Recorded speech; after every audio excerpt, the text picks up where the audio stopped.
We met in undergraduate school, Bethany College in 1970. We're very different people. I was an athlete, she was an artist. But we fell in love at we're 22.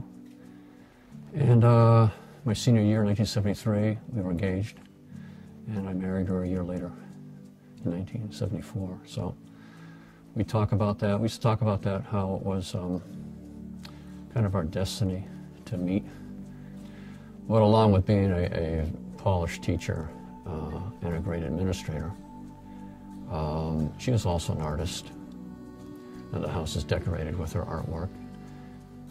She'd give paintings to people. I think, you know, when Janet passed away,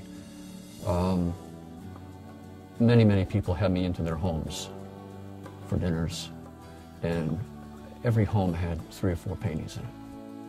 I mean, I can't go anywhere without seeing Janet's artwork in someone's living room.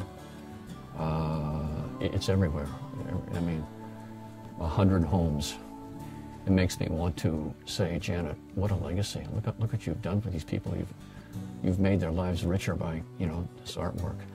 She was diagnosed with cancer in December of 2010. She died in April of 2011. But was it just 4 months? You know, what was going back? And so the chronology goes back maybe 3 or 4 years before then, when, you know, she started to slow down a little bit. Her diet changed. No one didn't think too much of it. Having a VNA, having that support allowed me to manage the situation. She looked at me and she said, in a very steely voice that I learned to listen to, I want to go home. I mean, she said it like that. And I turned to the doctors and I didn't ask. I said, we're going home. Probably one of the most surreal, just the weirdest moment of my life is getting her ready to go home and racing home in my car to get here before the ambulance that brought her home. She got home, the ambulance crew left. She looked at me and she said, I made it. I made it. That's how much she wanted to come home. I would have not made it without hospice care.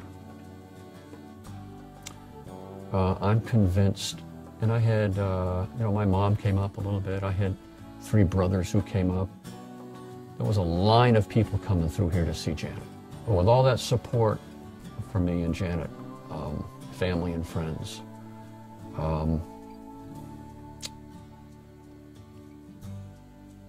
it was good, it was great. But it would not have been enough alone. It was nice having that voice of experience next to you, because you're going down a road that, even though the road, it's different for everybody and every death is different, and so someone can kind of help you go down that road. And I would hate to think that people assume they can do it themselves. The VNA helped me, you know, with that roadmap to get all that done. But like I say, you know, you don't know what you don't know, so you have to ask the questions. And it is scary.